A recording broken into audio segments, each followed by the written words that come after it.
going to start our next artist talk. We're very pleased to present Motoko Furuhashi. She's going to speak to you about her work, her process, and she's also brought work for you to look at and maybe even handle if you ask nicely. So please give a warm welcome to Motoko.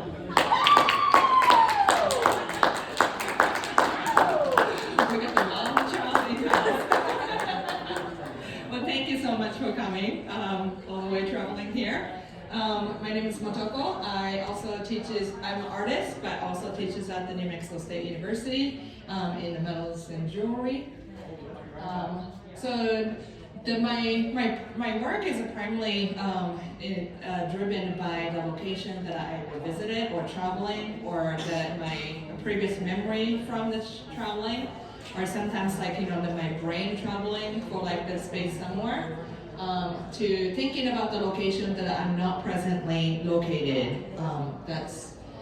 To thinking about for the what I remember of that space, and how those things are inspiring me from myself, and also that shapes my artist's work. Here is some examples of me using for the segment of the road. I found for a collection is of my obsession. So I have a lot of collections of the little segments of the road, and that is become for overloading for my studios and in my bedrooms and everywhere. So I also sometimes thinking about for this imaginary place that I've been visited, that I'm dreaming about for the location. I think it's in some degree we all do.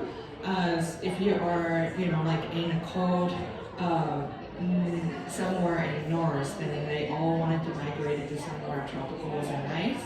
So this is me living in a desert, and I'm dreaming about for this landscape of the farmland in Japan. So I use this for the artificial nature plants, and then try to establishing for the memorial, nostalgic memory that I was remembering. I talked a little bit about for my inspirations, where those things are coming from. I always like to looking at for the people who works and admire by the location where they are landed. So these land art for Andy Goldsworthy on the left, and then Robert Smithson's on the right.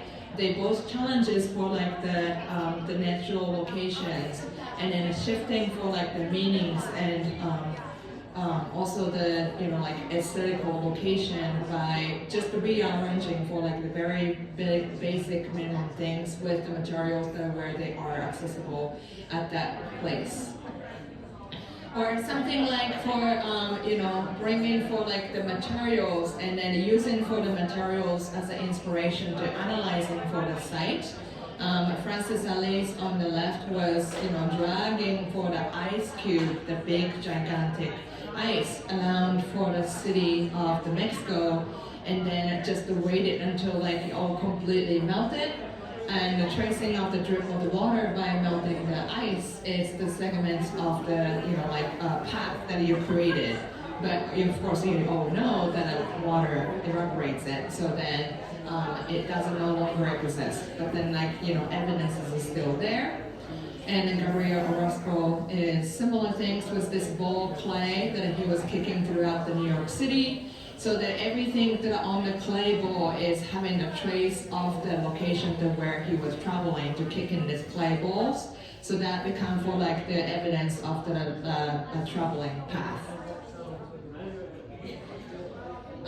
Also, I'm interested about for the urban landscaping, and then Scott Hopkins in the Detroit city of the abandoned discarded buildings, and using for the similar as the Robert Smithson's idea for the land. But this case, the inside of the discarded building. And then something to shifting for a meaning and the location of the site. Peter Gibson is having for this graffiti, a simple, this marking of the zippers. And with the existing site to shift for just creating something for fun.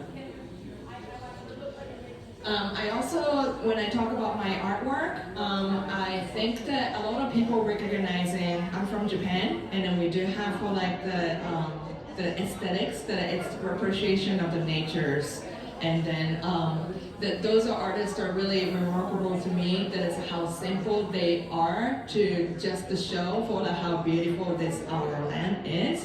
The one on the left is a Koichi Kurita is just simply collecting for like the sand from the anywhere that he traveling within Japan, and then showing for this rainbow color of the soils.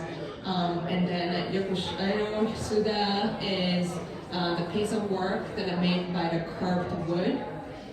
It's the urban nature versus the land architecture, but using for like the craft tradition to highlight for that the imperfections. One of the things that I also wanted to talk about is the collaborations. I have my collaborator, Demi Tomludis, and myself. She used to located in El Paso, Texas. This is just like a 4-hour traveling east from here for the Highway 10. And the places that I live in Las Cruces between El Paso, we pick for the locations, and we collaboratively use this for similarity and newfound to create it for like the body adornment. And then during the process that we were also looking at for like the places that were that we have documented, and then that some of the sound that it's existing in the desert was also recorded. So it was the object and then also the sound, and like something interacted on the website, as well as the video work was documented throughout the process.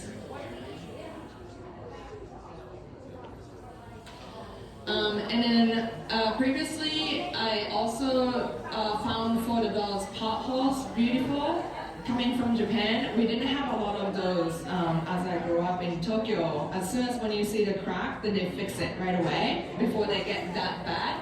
So I thought that it was something that I would like to decorate it and highlight it. So then what I did was I brought for like a piece of the pewter metals and then a hammer sank into the location. So here's another version of them. And then I created to be for a more functional object to become for like, furniture's fruit bowl. So this contrast between for like something discarded and then unwanted, and then now it become for like something that it could have been living for like the high-end architectural people's home. Collections, again, I have a lot of rock collections, so here's a couple example of those. This is like a traveling from the Arkansas, Illinois to Arkansas, and then going to all those states around to meet it to Las Cruces. And then everywhere that I'm traveling to, I do have a bad habit of picking the rocks. So, those things to become for like a connection after my adornment. I think that those the street rocks are as beautifully as the gems, as the crystals and the precious diamonds. So that's how I might use in a metaphor to become for like this body shape as a necklace, traditional forms of the stone setting. The places could have been extended to being somewhere out of ordinary. This is the site that when the tsunami hit in Japan, and evacuated site that where everything was swiped away. So I was using those imagery and in my experiences being there as volunteering cleaning up to creating for like the piece of the object, and this is a similar idea of them.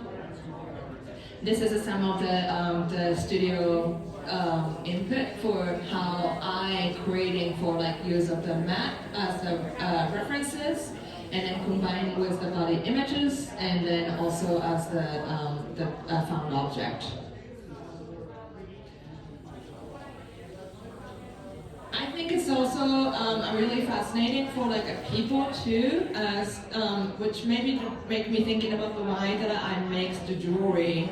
It's always to adorn somebody, and it's somebody that it could have been there from the location, or somebody it could have been for like the somewhere that I was been imagining or desire to be with. Back to the first couple slides. Again, this is the using of the synthetic artificial plants, and then talks about for like this the imaginary locations or the places that it's like that I wish to be. And then finally, recently that I started to doing a lot to do with a collection by the tape that I'm placing for like a packing tape on the places that I go, and then collecting for like whatever the specimen that it was segmented on the road. So this is somewhere that it comes like this. It was in a very humid and hot summer day in Japan. That came to be in like the rolls of like 5 feet wide. It's pretty big when rolls. I have the multiple rolls within them. And then when I was doing this process during the nighttime, I couldn't see the what's picking up. So when I was collecting the materials, I didn't know what was inside of them. And then by the time that when I collected and I sent it to the gallery, that box was fermenting smells outside of the box. And then that turns out that there was like a dead gecko was picking up on this tape. So sometimes the surprise comes with it too. There's a couple examples of the different locations. So all of those locations that I selected that I thought that it's really beautiful, and it's something that I was never been accessible to, or sometimes that I've been treating for this as just as a souvenirs object, just like how I used to collect the keychains for anywhere I go, and then now that I'm collecting for like those road segment from the anywhere I go.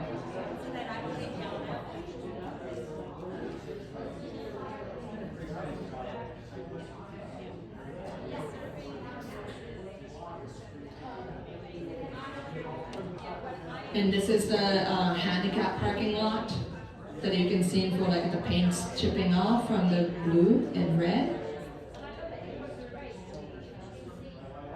And currently, for some of you who were here earlier for the Jess Tolbert's lecture, her Jess Tolbert's and then Carrie Quick was coordinated for like the show called the La Frontera. That was a show that originally exhibited in Velvet Da Vinci, and now traveling to San Diego as Minke Museum, and then also across the border in Tijuana side. So there's a couple pieces that I created, but that one that I was collecting a tape on the Mexican border side between El Paso and Juarez. And then here is the temples in Kyoto. I did travel into the Kyoto to learn for like a more traditional craft in Japan, which could have been another whole lecture. So I didn't include it on this, but that was the like my souvenirs that I taken away from that trip. Oops, sideways. This is a piece that from Olivera Street in Los Angeles. You can see the pictures here, the actual object here, if you are interested. And then, I think I have a little bit more time, so I can talk about for like the some of the things because of that we're here for the gem shows. Last summer, I traveled into the Thailand, and then this place called the Barford Community Schools. I will translate it to the English. In Thai, there's a completely different that I could not pronounce. But anyways, this is a community place in Thailand, and outside of the Bangkok. They have opened that for the opportunity for like a community to come in and then practice for like the gem cutting as well as the learning for like mineralogy. A lot of places in the Thailand, by the way, the Thailand is like one of the capital of the gem cutting. But a lot of things are owned by the corporation businesses or some of the private schools. So there's no opportunity for like a local to go in to learn about it. So this place have full opportunity to learn. So this guy was very generous. He also won a lot of awards, and then he was having for like the meeting with the king from the different countries. But he used to be in for like the like a construction person they're carrying for like construction material for the northern Thailand to the southern Thailand, and then met the wife who was the gemologist, or the cutters, fauceters. And then he became for like this capital person for the, every time that when there was like a new gem people, miners coming in, and then they contact with him. And then so that he have like this bags of the gems from the all around the world. But this is like how he was giving me the materials as a practice, as a little bit cut stones. So they do have for like this cutting tools as the little saw to slice it to make it for the size. And then everything about them is so much of the low tech. So a lot of machinery is not just like electricity generated. A lot of them are actually for like the kick spins or the hand spins. But that one is one of the grinders. So that one is actually motory grinders to making for like the faceted shapes. And then you're gonna get for like the basic shape of the gems. And then here is their version of the alcohol lamp. And then using for the little sappy things. What are those things called? It's a sap. Not the pitch. The painter uses it. Oh, resin. Resin? Yeah, some kind of resin. Like a natural resin, and then they use this to put for like those stones in a stick. So the first thing you're gonna do for like the top surfaces, and then just the shaping for like the basic shape of the how you want it. And like I said, a lot of things they do is manually, so there's a lot of forgiven, and then you can have it for like a play with the shapes and sizes. And this is like one of the labs that they have. And then this is how they explain to me that if you would like to do the corners there, that you're gonna be tilted in this way. So then you start to become photo faceting for like any ways that you like.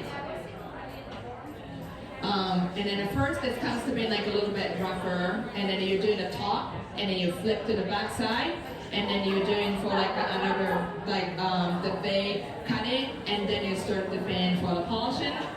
So this is like after the result for like the polishing happened. And then within for the 2 weeks, these are the stones that with the help of the masters, of course, then I was be able to facet it. So that's that. Thank you. Yeah, any questions? Motoko, do you think of your work as being subversive? Subversive.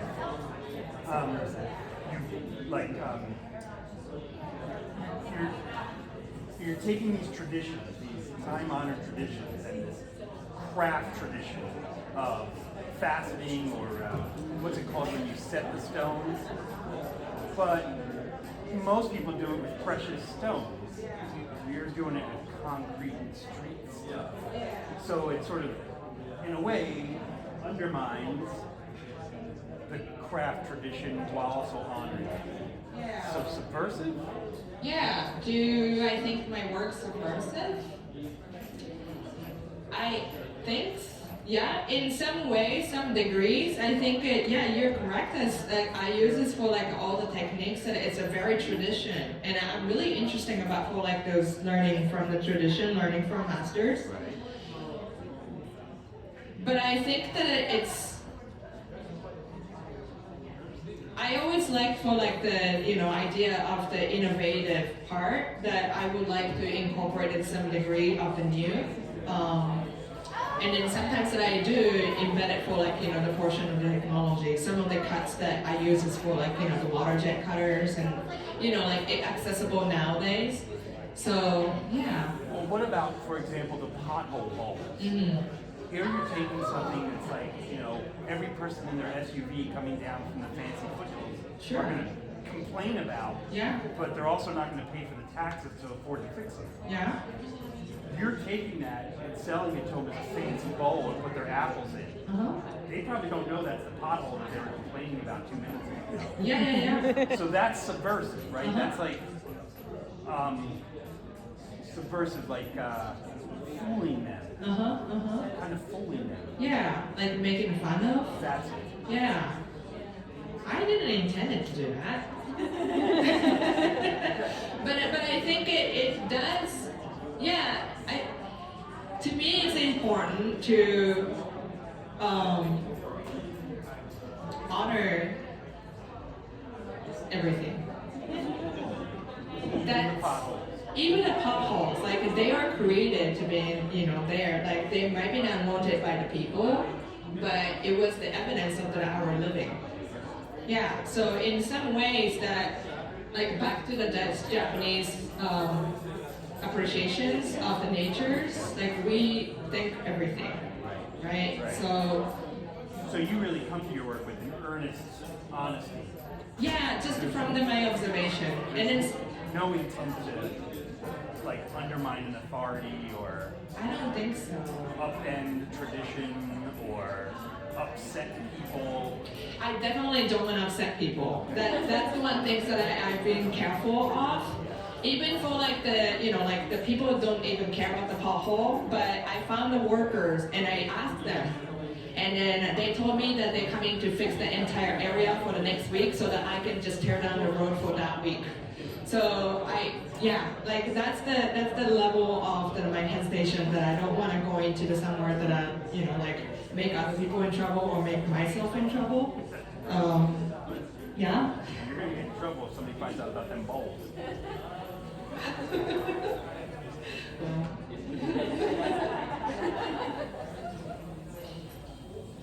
But yeah, thank you for the questions. Would you say that there's an architectural aspect to your work and this architecture helps you talk about place? Does the architecture talk about the place? Was it important about the architecture? I think it's not greatly. I think the architecture is also like a part of like a cultural representation of the forms. Like for example, for like American capitalism, and you've seen so many cookie-cutter homes nowadays, right? So there's like a little bit of the reflection there that I think is like culturally it might be interested as inspirations, but not directly to my work. So your work is super travel-based, and I feel like you're not going to be ever finished with it. Do you have any ideas of what you're going to do? Next, good questions. Yeah, come visit my studio. I have so much mess with like different things. And after for like the labs that I learned from Thailand, I'm trying to set up the same things at my studios that I could have an accessibility to do so. Which is one of the reasons I'm here to doing some like lab hunting. But I'm interested about for like a collaborating for like the sources of the gem that I have in New Mexico, and then also the skills that I learned from the elsewhere, and then that become for like the source of materials, and then that shaped to be my next work.